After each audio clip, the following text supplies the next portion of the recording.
This video is going to teach how to play Game 4 of the Space Piracy campaign.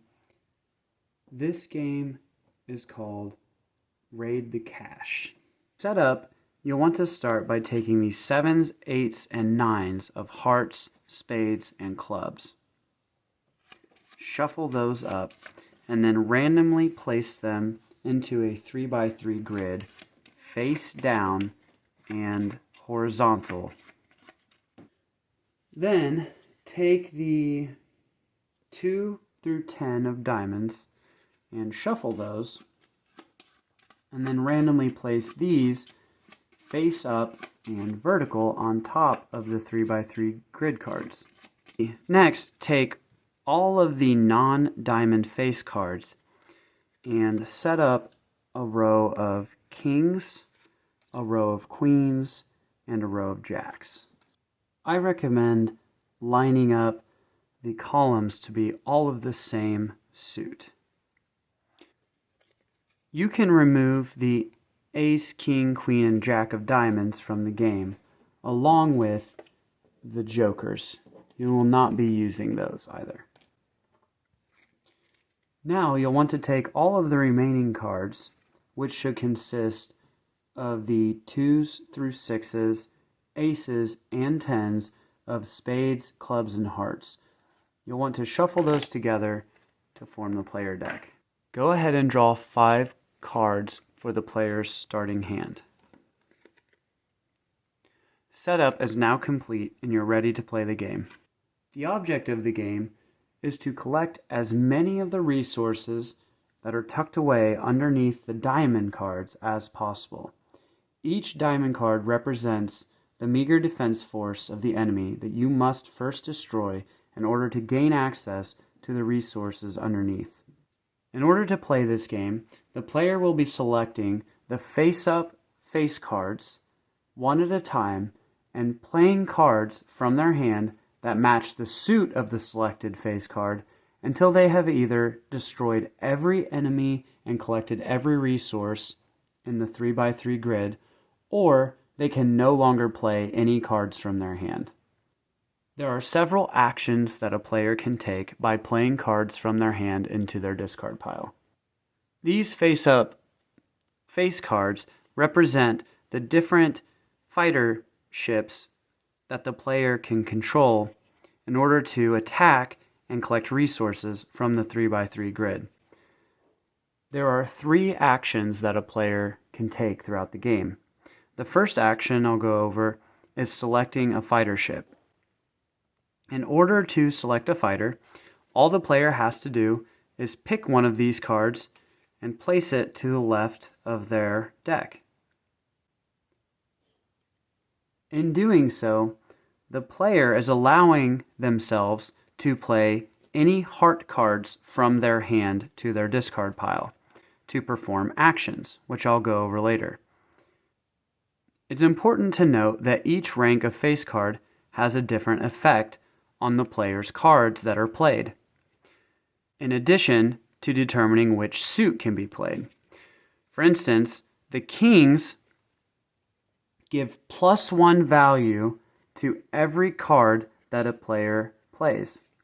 However, when a king is the active ship, every card that is played is going to be permanently removed for the rest of the game from the player's deck and hand. The queens provide no modifications to the cards that the player plays. The jacks give every card that the player plays a -1 value.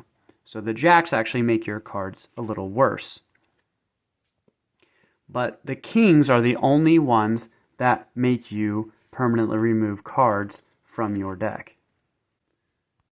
Once you have selected a fighter ship by placing it to the left of your player deck, you can then begin taking other actions. The first action I'll go over is attacking an enemy ship. In order to attack an enemy ship, you need to play a group of cards from your hand into your discard pile such that the total value after applying any modifiers is equal to or greater than the value of the diamond. because remember, you only attack diamonds because diamonds are the enemy ships. So if I wanted to destroy this 6 and I had a jack of hearts, then I know that I can play hearts from my hands, and I know that all of my hearts have -1, so I could play this group of cards, a 6 and a 2, for a total of 6, because remember, with a -1, this would be 5, the 2 would be 1, and I would have a value of 6. So then I could place those into my discard pile, and then I would destroy this enemy ship. When you destroy an enemy ship, flip it face down and put it off to the side. Destroying an enemy ship will not contribute to your score at the end of the game. Only resources collected will contribute to your score. After playing a group of cards from your hand, you always immediately draw up until you have 5 cards in hand. It's important to note that you can always play a card towards an objective, even if the value of that card is not enough to destroy the enemy ship, or later to collect a resource. This can be an important tactic when trying to manage which cards are in your hand. So if I knew, for instance, that I wanted to try to switch to a different fighter ship because I have these 3 spades in my hand, before switching to that ship, I could play this 5 even if there were no valid cards for me to destroy. So let's say in this scenario. So the 5, especially with a -1 modifier, is not high enough to destroy an 8, 9, 7, or 10, but I could play it anyways and just fail to draw another card, which would potentially make my hand stronger going into, say, the Jack of Spades. When you currently have a fighter ship and you want to select a new fighter ship, all you have to do is take the new fighter ship and place it on top of the old one. For kings, the way I keep track of which cards have been removed from my deck is I will take the cards and I will tuck them underneath the fighter ships. I try to do it in such a way that I can reference which cards I have removed from my deck, because that's very useful information later in the game.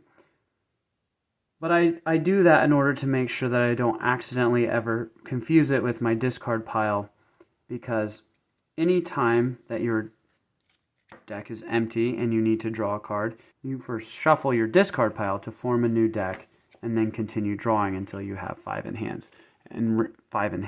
And remember, you always draw up the moment you finish resolving a group of cards that you have played. I forgot to mention, any time you destroy an enemy ship, the moment it is destroyed, you get to reveal the resource that was hiding underneath. The final action that a player can take is extracting a resource.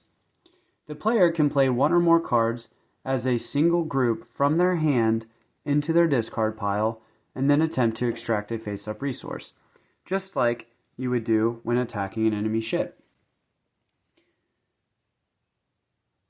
The value of the played cards after applying all modifiers must be equal to or greater than the targeted resource in order to gain that card. So if I had the King of Spades out, I could play the 10 of spades. It would actually make it 11, and then I could gain any